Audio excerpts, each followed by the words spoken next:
Salam alaikum à tous mes frères et sœurs en islam et belle journée à tous mes frères et sœurs en humanité. Donc mes frères et sœurs, aujourd'hui je suis très heureux de vous retrouver donc, pour la 44e vidéo de ma série Mes écrits sur l'islam. Donc dans laquelle je vais vous lire et commenter un texte extrait de mon livre Je vous embrasse d'amour, donc livre composé d'écrits poétiques, politiques et philosophiques sur l'islam, agrémenté de versets du Coran.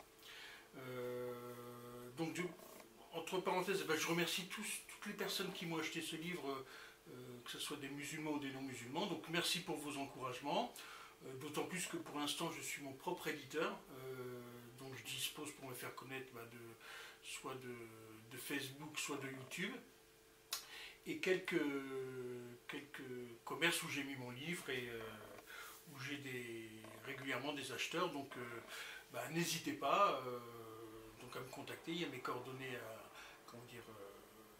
en dessous de la vidéo en commentaire, ou de laisser un commentaire si vous êtes intéressé par ce livre, donc qui comporte 136 pages, 93 textes, et dans tous les domaines, donc politiques, philosophiques et poétiques, puisque l'islam est vaste et englobe tout ce qui concerne la société. Alors aujourd'hui, le texte que j'ai choisi de vous lire s'appelle Les abeilles. Donc comme d'habitude, je vais vous lire ce texte et après le commenter. Et en bonus sur cette vidéo, j'ai fait une petite vidéo sur mon jardin potager bio pour vous encourager à jardiner et à cultiver des légumes biologiques pour éviter tous les pesticides industriels qui détruisent la terre et en particulier qui détruisent les abeilles. Alors, les abeilles. Les abeilles nous disent « Vive l'agriculture raisonnée et biologique.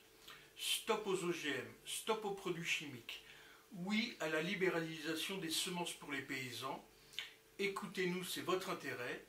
Tant que nous les abeilles sommes vivantes, vous les humains resterez vivants, Inch'Allah. Nous sommes interdépendants. À vous les humains de réfléchir et d'agir. Paix, shalom, salam, pêche, à l'homme, à l'âme, Stéphane Amari. » Et maintenant, donc, je vais vous lire le verset que j'ai mis à la suite de ce texte, le verset du Coran. Et voilà ce que ton Seigneur révéla aux abeilles. Prenez des demeures dans les montagnes, les arbres et les treillages que les hommes font. Puis mangez de toute espèce de fruits et suivez les sentiers de votre Seigneur rendus faciles pour vous. De leur ventre sort une liqueur aux couleurs variées, dans laquelle il y a une guérison pour les gens. Il y a vraiment là une preuve pour des gens qui réfléchissent. Coran Surat An-Nahl, les abeilles, versets 68 et 69. Donc voilà mes frères et sœurs. Alors j'ai écrit ce texte, pourquoi? Parce que nous vivons donc dans cette société dominée par le capitalisme. Alors c'est une société qui est en voie d'extinction, comme je l'ai mis dans une de mes dernières vidéos. Le communisme a échoué, le capitalisme a échoué, il reste l'islam, alhamdoulilah. Pourquoi? Parce que l'islam est une doctrine juste, tandis que le capitalisme est dominé par des vampires que moi j'appelle illumaçons capitalo-sionistes, et leur but c'est de vous sucer jusqu'à la dernière goutte de votre sang. Donc même si la terre doit périr, ils veulent continuer à vendre des produits chimiques, même si ça contribue à l'extinction même de l'espèce humaine.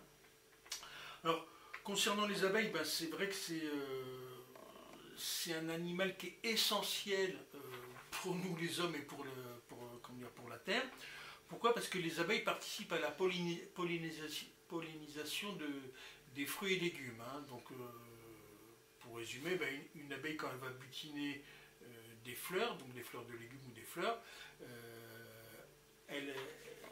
en butinant, son corps se remplit de pollen, par exemple d'une fleur mâle, et après, quand elle va butiner une fleur femelle, ce pollen mâle se déverse dans la fleur femelle, ce qui produit les fruits et légumes.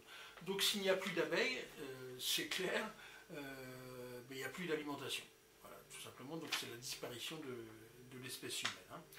Après, l'abeille est un animal vraiment extraordinaire. C'est pour ça d'ailleurs qu'elle bénéficie d'une sourate dans le Coran la sourate 16 qui s'appelle donc les abeilles, d'où est extrait le verset que je vous ai cité.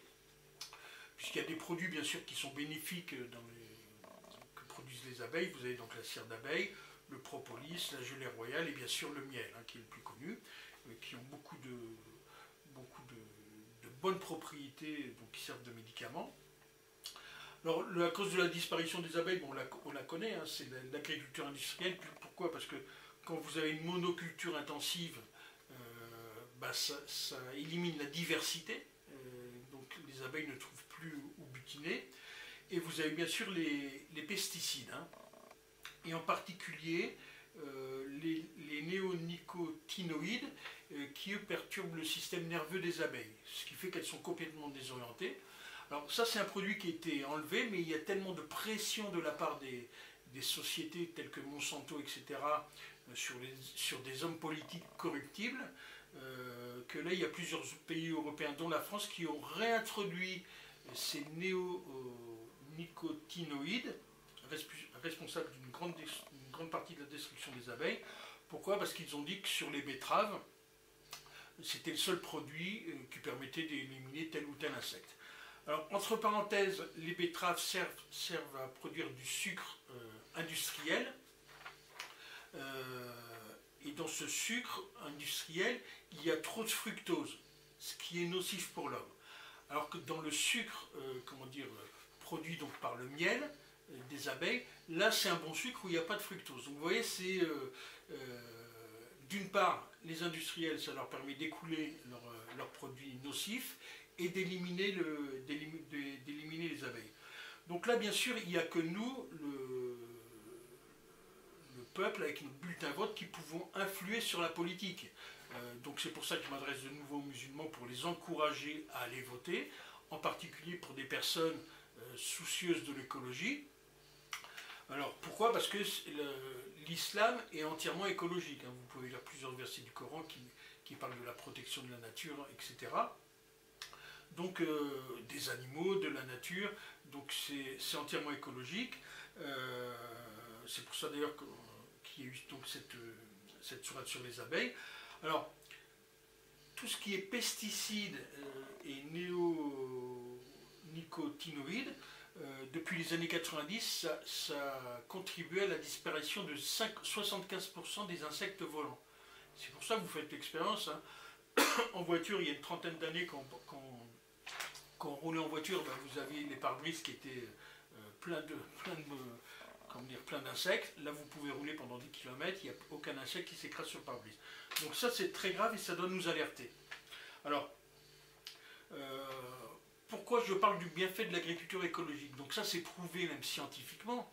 Vous avez par exemple un pays comme Cuba qui produit principalement une agriculture pratiquement à 100% biologique, donc qui n'utilise pas de pesticides ou vraiment très très peu de pesticides. Là, la population d'abeilles est stable, tout simplement. Alors, on aurait des hommes politiques responsables en France, puisque la France doit être un pays d'excellence. On encouragerait les paysans à produire du bio. Maintenant, il faut savoir, moi je connais pas mal de paysans, je travaille aussi dans l'agriculture. Je connais des paysans par exemple, qui produisent des artichauts bio et des artichauts non bio. C'est clair, comme ils produisent des artichauts bio, vous avez les abeilles, les coccinelles qui viennent, et naturellement qui mangent les pucerons. Donc c'est un insecticide naturel tout simplement. Et sur les artichauts qui sont non bio, le paysan est obligé de traiter. Alors j'ai discuté, j'ai dit pourquoi tu ne fais pas entièrement du bio? Il me dit en fait ils ne sont pas encouragés. Dans les commerces, l'artichaut bio est vendu plus cher que l'artichaut non bio, mais les paysans le rachètent pratiquement au même prix. Alors que ça doit, quand vous faites du bio, bien sûr il faut racheter les herbes, ce qui permet en plus d'embaucher des gens, donc de lutter contre le chômage. Donc il faut une vraie politique faite par des hommes politiques responsables pour encourager le biologique, d'autant plus que c'est de plus en plus la demande du consommateur. Alors, autre chose concernant les abeilles, Allah nous donne un enseignement, plusieurs enseignements, à travers plusieurs versets, enfin tous les versets d'ailleurs, et il faut chercher à comprendre pourquoi il fait tel ou tel verset. Alors l'enseignement que j'en ai retiré sur sur les abeilles, d'autres personnes ont tiré aussi. L'enseignement de l'abeille pour l'homme et la société humaine, c'est que les abeilles vivent en société, hein, donc comme les hommes. Donc c'est l'importance de la vie en société. Mais pour bien vivre en société, il faut de l'organisation, de la discipline et de la solidarité. Les abeilles sont solidaires entre elles. Chaque abeille a son rôle. On n'est pas là pour être des parasites. Donc l'abeille nous enseigne l'importance d'être utile à la société. Donc voilà mes frères et sœurs ce que j'avais à vous dire. Alors maintenant, pourquoi je vous ai dit qu'il y avait à la suite de cette vidéo, je vais faire une visite de mon jardin, donc une petite vidéo qui vous présente mon jardin bio. C'est que l'importance de cultiver le jardin, ça nous permet de court-circuiter justement les circuits industriels. Hein. Pourquoi les pesticides se vendent? Parce que les gens achètent des tomates produites chimiquement, tout simplement. Donc c'est à nous de faire pression sur nos mairies. Il faut faire des demandes en masse de jardin familial. Alors il y a plusieurs avantages. Déjà ça vous détend de faire du jardinage. Après, pour ceux qui souhaitent uniquement l'intérêt économique, il y a un gros intérêt économique. Point de vue location, moi, mon jardin de 170 mètres carrés, ça coûte 80 € par an. L'eau est gratuite et le compost est gratuit. Et ça vous permet de manger biologique, tout simplement. Hein. Donc, comme je le dis dans ma vidéo, une fois que vous avez goûté une tomate bio, je ne me vois pas acheter une tomate chimique. Aucun intérêt. C'est pour ça d'ailleurs, quand je fais une salade de tomates, moi je mets pratiquement jamais de vinaigrette. Hein. Je mets un peu de sel et du poivre. Et là, vous avez le vrai goût, disons, de la tomate. Hein. Alors, comme je vous disais, le miel aussi est un médicament, hein, donc c'est encore un bienfait d'Allah pour nous. Donc ça permet de soigner entre autres les maladies cardiaques, le mal de dents, maux d'estomac, cholestérol, grippe, maladie de peau. Et maintenant ils viennent de découvrir que le venin d'abeille permet de traiter le cancer. Hein. Il y a plein d'autres avantages, il suffit de faire des recherches. Alors comme je vous le disais, à l'heure actuelle, on essaye de nous placer des vaccins, etc. Moi, je vous le dis, mes frères et sœurs, déjà concernant le Covid-19, maladie plus ou moins réelle, hein, puisqu'on sait qu'il y a beaucoup de cas asymptomatiques, donc des gens qui ont le virus mais qui ne sont pas malades. Mais ce qui intéresse les illuminations capitalo-sionistes, c'est uniquement de nous placer des vaccins. Donc il faut privilégier la médecine naturelle, et l'une des médecines naturelles, comme je l'ai dit dans d'autres vidéos, moi chaque matin je prends une cuillère à café d'huile de nigel. Donc vous pourrez lire les bienfaits de l'huile de nigel, il suffit de taper sur internet. Vous mélangez ça à une cuillère de miel, vous avez déjà un médicament préventif qui évite, Inch'Allah, d'avoir un tas de maladies. Hein. Alors pour finir mes frères et sœurs, je tiens à vous citer un hadith, rapporté par Al-Bukhari. Donc le prophète sallallahu alayhi wa sallam a dit: le miel est un remède pour chaque maladie et le Coran est un remède pour toutes les maladies de l'âme. C'est pourquoi je vous recommande ces deux remèdes, le Coran et le miel. Donc voilà mes frères et sœurs, cette vidéo est terminée. J'espère qu'elle vous a plu et que vous la partagerez. Pensez à vous abonner à ma chaîne, hein, ça permet de faire connaître mes textes. N'hésitez pas à me commander mon livre, hein, ça me fera plaisir et ça permet de diffuser mes pensées. Et donc comme je vous l'ai dit dans cette vidéo, chacun de nous a un rôle à jouer. Donc cultivons notre petit jardin, mangeons bio, et ça évitera, disons, d'utiliser des pesticides et de préserver la terre, les abeilles et toute l'humanité, Inch'Allah. À bientôt.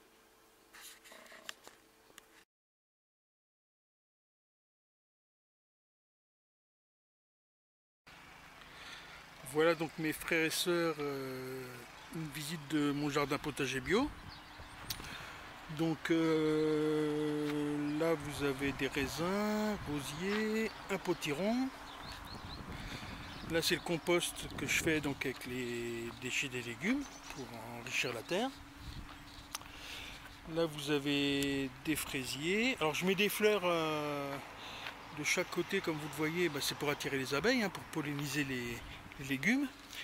Et là j'ai semé, donc ça commence à sortir, c'est de la bourrache. Alors ça c'est utile, ça attire énormément les abeilles et en plus on peut l'utiliser en tisane, les feuilles et les fleurs. Hein. Donc ici vous avez des poireaux. Là vous avez de la menthe pour faire du bon thé à la menthe. Du jasmin qui sont super bons, Inch'Allah, alhamdoulilah, donc qui par la suite va couvrir la pergola. Des framboises. Donc là vous avez des artichauts, là j'ai mis des salades, chou-fleur et brocoli. Donc là comme vous voyez, bon c'est pas trop parce qu'en fait c'est une nouvelle récolte, hein, enfin une nouvelle plantation, puisque là j'ai arraché tous les pieds de tomates qui étaient sur cette parcelle. Il y avait des melons, pastèques, donc là cette parcelle pour l'instant je la mets au repos. Donc j'ai mis des parcelles comme vous voyez d'1,50 m de large pour éviter de marcher sur la terre. Ici je semais des oignons et des échalotes. Là vous avez des haricots verts avec, comment dire, au milieu je semais des carottes. Chou-fleur, je vais mettre des brocolis aussi. Artichauts. Puis là vous avez des fleurs. Donc voilà mes frères et sœurs. Et puis je vous conseille donc à tous de jardiner, hein, de faire une demande à votre mairie pour avoir un jardin potager. Ça permet de manger bio. Et une fois que vous avez mangé des tomates bio, vous ne mangez plus de tomates chimiques. Hein. Donc plus on mangera bio, ben, moins il y aura disons, de pesticides utilisés en agriculture. Et on va tous se diriger vers une agriculture biologique. A bientôt, Inch'Allah.